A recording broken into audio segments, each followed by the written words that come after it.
पापी लोगों पर लक्ष्मी जी क्यों प्रसन्न रहती हैं? दोस्तों, अक्सर आपने देखा होगा कि जो लोग पाप का सहारा लेकर जीवन यापन करते हैं, झूठ बोलकर, धोखा देकर, सीधे सज्जन लोगों को मूर्ख बनाकर धन कमाते हैं, वे लोग अधिक धनवान और खुशहाल जीवन जीते हुए मालूम पड़ते हैं। जो लोग लूट खसोट करके, बेईमानी करके और असली चीज की जगह नकली माल बेचकर धन कमाते हैं, वह ईमानदार लोगों की अपेक्षा अधिक सुखी मालूम पड़ते हैं। ऐसा क्यों? जो लोग धन कमाने के लिए छल और हिंसा का सहारा लेते हैं, वह क्यों अधिक फलते फूलते रहते हैं? मित्रों, यही प्रश्न एक बार माता पार्वती ने भगवान शिव से किया था। इसे हम एक कहानी के माध्यम से समझते हैं। एक समय की बात है, भगवान शंकर और माता पार्वती कैलाश पर्वत पर विराजमान थे और दोनों में विचार विमर्श और वाद विवाद चल रहा था। माता पार्वती प्रश्न करती हैं और भगवान शिव उनके प्रश्न का जवाब दिया करते हैं। दोनों अपने अपने प्रश्नों में और उनके उत्तरों में उलझे हुए थे। तो अचानक माता पार्वती भगवान शिव से कहने लगी कि हे भगवान, आप तो स्वयं तीनों लोकों के स्वामी हैं, तीनों लोकों के रचयिता हैं, तीनों लोकों के संहार करता और पालन करता है, क्योंकि ब्रह्मा विष्णु महेश तीनों एक ही शक्ति हैं, तीनों एक ही शक्ति के अलग अलग रूप हैं। माता पार्वती बोली कि हे देवाधिदेव, मैं आपसे यह जानना चाहती हूँ कि संसार में जो पापी लोग होते हैं, अत्याचारी लोग होते हैं, अहंकारी लोग होते हैं, हमेशा सीधे सज्जन भोले भाले लोगों को कष्ट पहुँचाते रहते हैं, कभी धार्मिक अनुष्ठान नहीं करते, वे लोग सुखी क्यों रहते हैं? क्यों धनवान होते हैं? अक्सर ऐसे लोग बहुत बड़े वैभवशाली होते हैं। क्या देवी लक्ष्मी ऐसे ही लोगों से अधिक प्रसन्न रहती हैं? मैं इस बारे में आपसे जानना चाहती हूँ। भगवान शंकर ने माता पार्वती की बात सुनी तो भगवान शंकर कहने लगे कि हे देवी पार्वती, यह संसार सागर है, इसमें क्या क्या होता है, इसकी कल्पना भी नहीं की जा सकती। चलिए, तुम्हारे प्रश्न का जवाब मैं एक उदाहरण देकर समझाऊंगा। मित्रों, इस प्रकार भगवान शिव माता पार्वती को साथ लेकर जगत का भ्रमण करने के लिए चलते हैं। भगवान शंकर कहते हैं कि हे देवी पार्वती, तुम्हारे प्रश्नों का समाधान भी हमारी इसी यात्रा में छुपा हुआ है। अब तो माता पार्वती और भगवान शिव ने अपना भेष बदला और एक गरीब ब्राह्मण और ब्राह्मणी का भेष बनाकर दोनों जंगल के रास्ते से पैदल पैदल चल दिए। मृत्यु लोक में भ्रमण करते हुए चलते चलते उन्हें रास्ते में एक कटे हुए वृक्ष की जड़ मिली, जिसकी पृथ्वी से थोड़ी ऊपर ठूंठी निकली हुई थी। और आप लोग तो जानते ही हैं, जब कोई वृक्ष जड़ के पास से टूट जाता है तो उसकी थोड़ी सी ठूंठ बाहर रह जाती है। मित्रों, थोड़ा अंधेरा हो गया था, उसे आप भगवान शिव की माया भी कह सकते हैं। मित्रों, भगवान शिव माता पार्वती के साथ चलते चले जा रहे थे। अंधेरा होने के कारण भगवान शंकर को वह ठूंठ दिखाई नहीं दी और भगवान शंकर का पैर उस ठूंठ से टकरा गया। और जैसे ही उनका पैर उस ठूंठ से टकराया तो भगवान भोलेनाथ आगे की तरफ गिर गए। भगवान भोलेनाथ जब जमीन पर गिरे और उनके पैर से रक्त की धारा बहने लगी, अब तो माता पार्वती यह देखकर घबरा गई। माता पार्वती ने जल्दी से अपनी साड़ी से पल्लू फाड़कर और उसमें से एक टुकड़ा भगवान शंकर के पैर पर बांधना आरंभ कर दिया। जब कपड़े की पट्टी माता पार्वती ने बांध दी और भगवान महादेव खड़े हुए तो उस ठूंठ को देखकर कहने लगे हे टूटे हुए वृक्ष के ठूंठ, तुम बहुत विशाल हो जाओ। तुम्हारी ऊंचाई इस जंगल के सभी वृक्षों से ऊंची हो जाए। तुम्हारी शोभा सभी वृक्षों से अद्भुत हो जाए। वृक्षों में तुम सबसे बड़े वृक्ष कहलाओ। मित्रों, भगवान शिव ने उस टूटे हुए ठूंठ को कोसने की जगह उल्टा उसे आशीर्वाद दे दिया। भगवान शिव के इस व्यवहार से माता पार्वती बड़ी नाखुश हुई। माता पार्वती से जब रुका नहीं गया तो माता पार्वती भगवान महादेव से कहने लगी कि हे भगवान, आपकी लीला भी बड़ी विचित्र है। जिस ठूंठ से आपको कष्ट पहुंचा, जिसने आपको चोट पहुंचाई, आपके पैर से देखो कितना रक्त बहा है। जिस वृक्ष की जड़ से आप ठोकर खाकर गिर पड़े, आपने इस वृक्ष को इतना विशाल होने का वरदान दे दिया। भगवान, आपकी माया मुझे समझ में नहीं आई। इसका क्या कारण है? देवी पार्वती को अत्यंत व्यथित देखकर भगवान शिव कहने लगे कि हे देवी पार्वती, समय आने पर आपको इसका भी जवाब स्वतः ही मिल जाएगा। अब आप कैलाश पर्वत पर चलिए। मित्रों, इस प्रकार माता पार्वती और भगवान शिव जगत का भ्रमण करने के बाद कैलाश पर्वत पर लौट आते हैं और फिर से अपनी धर्म चर्चाओं में व्यस्त हो जाते हैं। परंतु माता पार्वती के मन में बार बार उस प्रश्न का जवाब न मिलने के कारण व्याकुलता बनी हुई थी कि भगवान ने ऐसा क्यों किया। उनके दिमाग में बार बार वही बात चक्कर काट रही थी। माता कहने लगी कि हे भगवान, मुझे यह बताएं कि सारे संसार के पापी मनुष्य जो अहंकारी हैं, जो दुष्ट प्रवृत्ति के होते हैं, वे लोग क्यों सुखी जीवन जीते हैं? दुष्ट लोग क्यों ज्यादा संपन्नशाली होते हैं? तो भगवान शंकर फिर कहते हैं कि पार्वती जी, इस प्रश्न का जवाब आपको समय के अनुसार मिल जाएगा। आपको कुछ समय तक इंतजार करना होगा।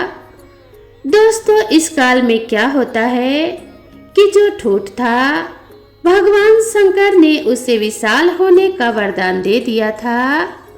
अब तो वह ठूंठ बहुत विशाल वृक्ष के रूप में परिवर्तित हो गया।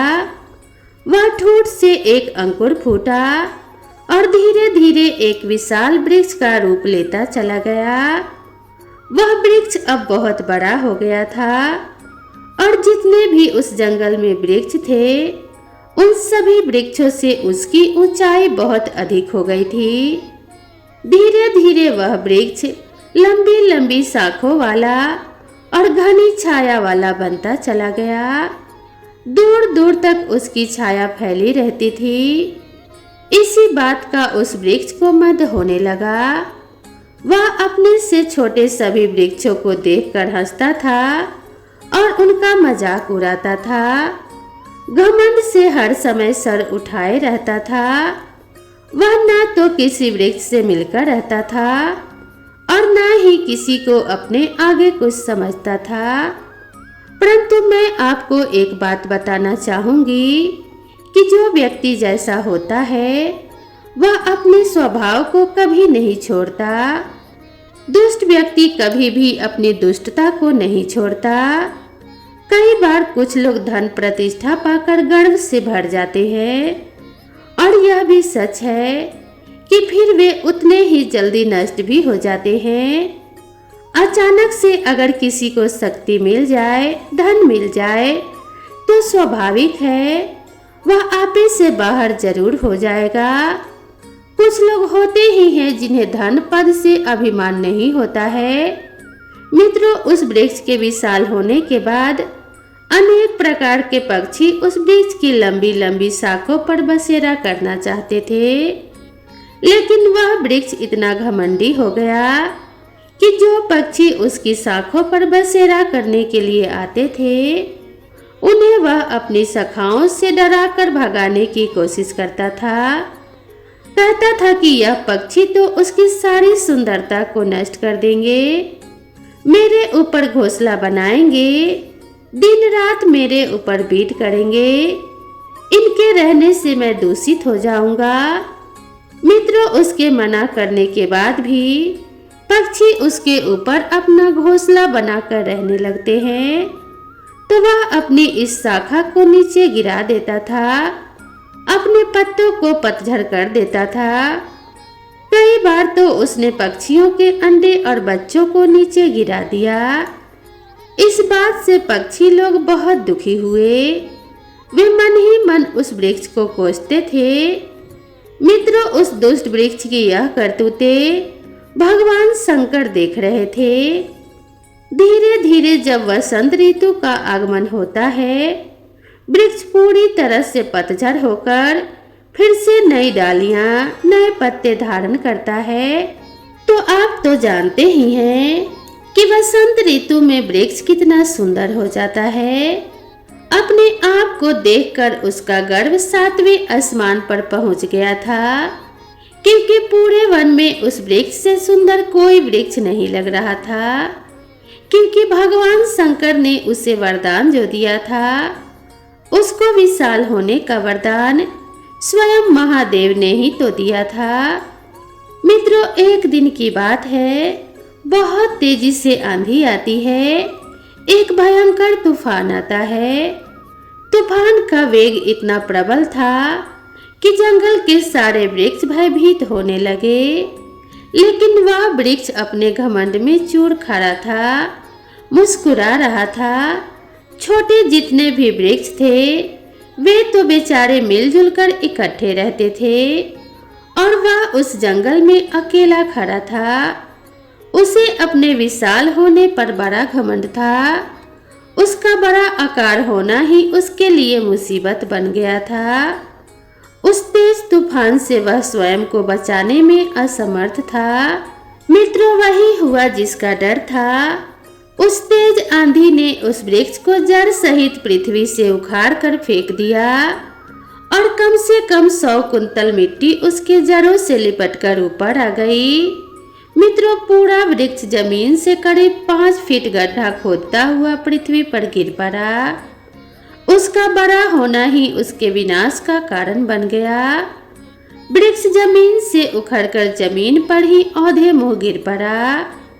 मित्रों, इस मार्ग से भगवान शंकर और माता पार्वती फिर से संसार भ्रमण के लिए चलते हैं।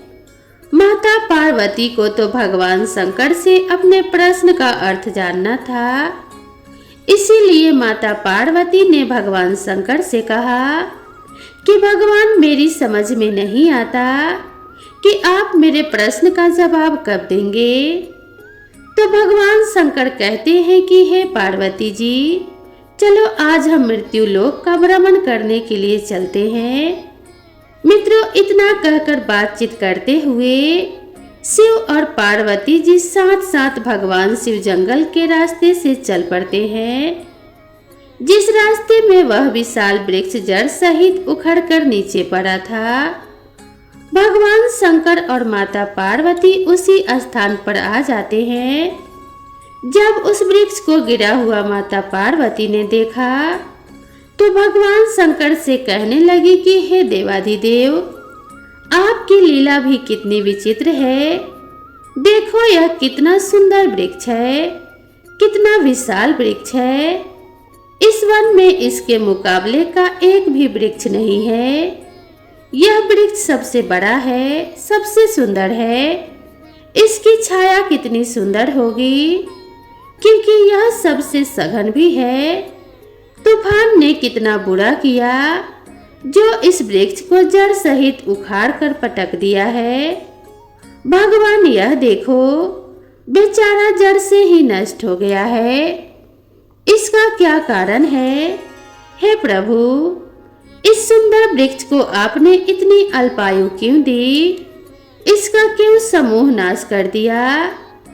तो भगवान शंकर माता पार्वती से कहने लगे कि हे पार्वती, तुम भी बड़ी भोली हो, जरा गौर से देखो, यह वही ठूठ है जो आज से कुछ साल पहले हम भ्रमण करने के लिए आए थे। और आपको ज्ञात होगा कि इस ठूंठ से मेरे पैर में ठोकर लगी थी और मेरे पैर से बहुत सारा रक्त बह गया था। मैं पृथ्वी पर गिर पड़ा था। यह वही वृक्ष है, यह वही ठूंठ है। परंतु हे पार्वती जी, मैंने उस समय इसे क्या वरदान दिया था? क्या आपको यह ज्ञात है? माता पार्वती बोली कि हाँ प्रभु, मुझे अच्छी तरह से याद है। आपने इस वृक्ष को विशाल होने का वरदान दिया था। महादेव कहते हैं कि हे पार्वती जी, यदि उस समय मैं इस ठूंठ को उखाड़ देता तो मुझे ना जाने कितनी मेहनत करनी पड़ती और ना मैं उसको जड़ से उखाड़ सकता था। उसे जड़ से उखाड़ने के लिए मुझे अथक परिश्रम करना पड़ता, तब कहीं उस ठूंठ को उखाड़ पाता। वह ठूंठ अत्याचारी और अहंकारी था, इसीलिए उसका नाश करना मेरे लिए आवश्यक हो गया था। हे पार्वती जी, मैंने इसीलिए उस ठूंठ को विशाल होने का वरदान दिया था। इसीलिए मैंने उससे कहा था कि तुम इस जंगल में सबसे बड़े बन जाओ। हे देवी, देखो यह वृक्ष विशाल हो गया। यह वही ठूंठ है और इन सभी वृक्षों से बड़ा भी हो गया। और जब यह बड़ा हो जाता है तो इसने फिर भी अपना अहंकार नहीं छोड़ा। इसकी अकड़ ने ही इसे इस स्थिति में पहुंचा दिया है। यह जंगल के सभी वृक्षों से अपने आप को बड़ा समझने लगा था। पक्षियों को अपने ऊपर बसेरा नहीं करने देता था। यह यात्रियों के लिए भी छाया करने से पहले पत्तों को झाड़ देता था। इसीलिए यह वृक्ष बड़ा अहंकारी था और बड़ा पापी था। इसीलिए अपने जीवन में कोई भलाई का काम नहीं किया। और याद रखना, जो लोग सिर्फ नाम के बड़े हो जाते हैं, उनसे किसी को कोई सुख नहीं मिलता। उनका जीवन लोहार की उस ढोक की तरह हो जाता है जो सांस तो लेती है पर उसमें जीवन का कोई अंश नहीं होता। जो लोग उस वृक्ष के स्वभाव के होते हैं, जो सिर्फ अपना पेट बड़ा करने में लगे रहते हैं और जो औरों को नीचा दिखाने का काम करते हैं, घमंड के कारण किसी को कुछ नहीं समझते हैं, वे अपने आप को ही देखते हैं, अपने ही शरीर से प्रेम करते हैं, जिनके अंदर अकड़ होती है, ऐसे लोगों को उनका ही अहंकार उनको मार देता है। ऐसे लोग अपनी इस विशेषता के कारण ही मारे जाते हैं। यदि कोई इस तरह के स्वभाव वाला व्यक्ति बहुत बड़ा धनवान है तो अधिक धन ही उसे मृत्यु के मुख में पहुंचा देती है। लक्ष्मी जी भी ऐसे लोगों के पास अधिकतर इसीलिए रहती हैं ताकि उनका सर्वनाश कर सके। आपने देखा होगा कि अधिक धन होने से मनुष्य में कई दोष आ जाते हैं। चींटा जब मरने वाला होता है तो उसके शरीर में पंख उगते हैं। जमीन पर रेंगने वाला चींटा भी आकाश में उड़ने लगता है। वह उड़ान उसको विनाश की ओर ले जाती है। कहते हैं बड़ा होना तो सरल है, पर बड़ा बनकर जीना बहुत कठिन है। भगवान शिव बोले कि हे देवी पार्वती, यह बहुत ही कठिन है। यह वृक्ष जब ठूंठ के रूप में था तब भी इसमें अकड़ थी। मुझे देखकर भी यह नहीं झुका। जो छोटी सोच वाले लोग होते हैं, उनमें बड़ा होने पर भी इसी तरह अकड़ आ जाती है। वह अपने से बड़े लोगों का सम्मान करना भूल जाते हैं। उनके अंदर नम्रता का भाव नहीं रहता। और याद रखना, जो झुकता नहीं वह किसी को झुका नहीं सकता। अकड़ के साथ जो जीता है वह थोड़े समय तक ही जी पाता है। इसे मैं एक और उदाहरण से समझाता हूँ। हे देवी, जिस तरह मुंह के अंदर जीभ और दांत होते हैं, जीभ जब मनुष्य पैदा होता है तब भी होती है और मरता है तब भी होती है। और दांत जन्म होने के काफी दिन बाद आते हैं और मरने से काफी समय पहले ही उखड़ भी जाते हैं।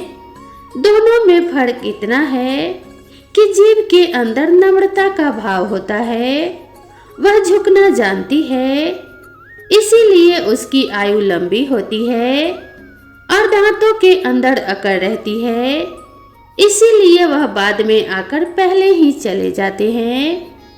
इसी तरह जिन मनुष्यों में अकड़ होती है उनका जीवन भी नष्ट हो जाता है। भगवान शिव कहते हैं कि हे देवी, इस ठूंठ को उखाड़ने में मुझे बिल्कुल भी मेहनत नहीं करनी पड़ी। बड़ी होकर यह खुद ब खुद जड़ से उखड़ गई। इसी तरह जो दुष्ट व्यक्ति होते हैं वह कुछ समय के लिए, अल्प समय के लिए धनवान बन जाते हैं, थोड़े समय के लिए सुखी हो जाते हैं और वैभवशाली हो जाते हैं। लेकिन जिस समय मैं उन्हें धर्म पर चलने का मौका देता हूँ, अगर उस समय वे धर्म पर नहीं चलते, वह उस समय नहीं सुधरते, उनमें सुधार नहीं हुआ, तो हे देवी पार्वती, जैसे इस वृक्ष का जड़ सहित नाश हो गया, ऐसे ही उन पापी मनुष्यों का भी मैं विनाश कर देता हूँ। माता पार्वती की समझ में भगवान शंकर का दिया हुआ उपदेश आ गया था। माता पार्वती कहने लगी कि हे भगवान, आप तो तीनों लोकों के स्वामी हैं, आप धन्य हैं। प्रभु, आपकी माया धन्य है। हम तो आपकी इस माया को समझ ही नहीं पाए। तो मित्रों, भगवान शंकर ने माता पार्वती को बताया कि किस तरीके से पापी मनुष्य अंत में समूह नाश को प्राप्त होते हैं। रावण का नाम भी आपने सुना होगा। रावण कितना बड़ा योद्धा था, विश्व विजेता हो गया था, तीनों लोकों को उसने जीत लिया था। वह रावण भी लंबे समय तक नहीं जी पाया और एक दिन मृत्यु को प्राप्त हो गया। कहते हैं उस रावण के कुल में मंदोदरी को छोड़कर कोई रोने वाला भी नहीं बचा था।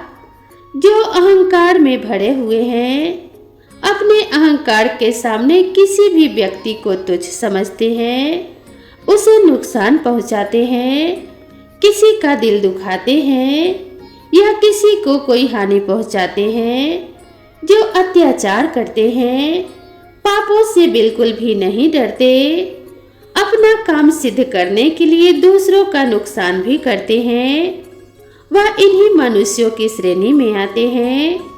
वह कुछ समय के लिए सुखी तो रह सकते हैं, परंतु दीर्घ काल तक नहीं रह सकते। उनका अंत जैसे उस वृक्ष का समूह नाश हो गया, जड़ सहित यह जमीन पर गिर पड़ा। किसी को इसका नाश करने के लिए हाथ नहीं लगाना पड़ा। ठीक उसी तरीके से उन पापी मनुष्यों का भी अपने आप विनाश हो जाता है। भगवान शंकर कहने लगे कि हे देवी, जो भगवान के भक्त होते हैं, जो अपने धर्म पर चलते हैं और धार्मिक नियमों के अनुसार अपना जीवन यापन करते हैं, जो किसी को दुखी नहीं करते, दूसरे के दुख से दुखी होते हैं, उन मनुष्यों का, उन प्राणियों का तो मैं हमेशा ख्याल रखता हूँ। जैसे देखिए, इस जंगल में अन्य वृक्ष भी हैं जो मिलकर रहते हैं, तूफान भी उनका कुछ नहीं बिगाड़ सका। भगवान शंकर की बात सुनकर के माता पार्वती बड़ी प्रसन्न होती हैं और भगवान शंकर से कहती हैं कि हे भगवान, अब मेरी अच्छी तरह समझ में आ गया है कि पापी लोगों के घर देवी लक्ष्मी क्यों रहती है। आपकी माया को कोई जान नहीं सकता। मित्रों, इस प्रकार माता पार्वती के प्रश्न का उत्तर देकर भगवान कैलाश पर्वत पर लौट जाते हैं। मित्रों, इस कहानी से आपने क्या सीखा और आपको ये कहानी कैसी लगी, कृपया कमेंट करके ज़रूर बताएं और कमेंट बॉक्स में जय महादेव ज़रूर लिखें। वीडियो पसंद आई हो तो वीडियो को लाइक ज़रूर करें और ऐसी ही और भी बहुत सारी कहानियों को सुनने के लिए मेरे चैनल को सब्सक्राइब करना ना भूलें। तो दोस्तों मिलते हैं इसी तरह की नेक्स्ट वीडियो में, तब तक के लिए नमस्कार।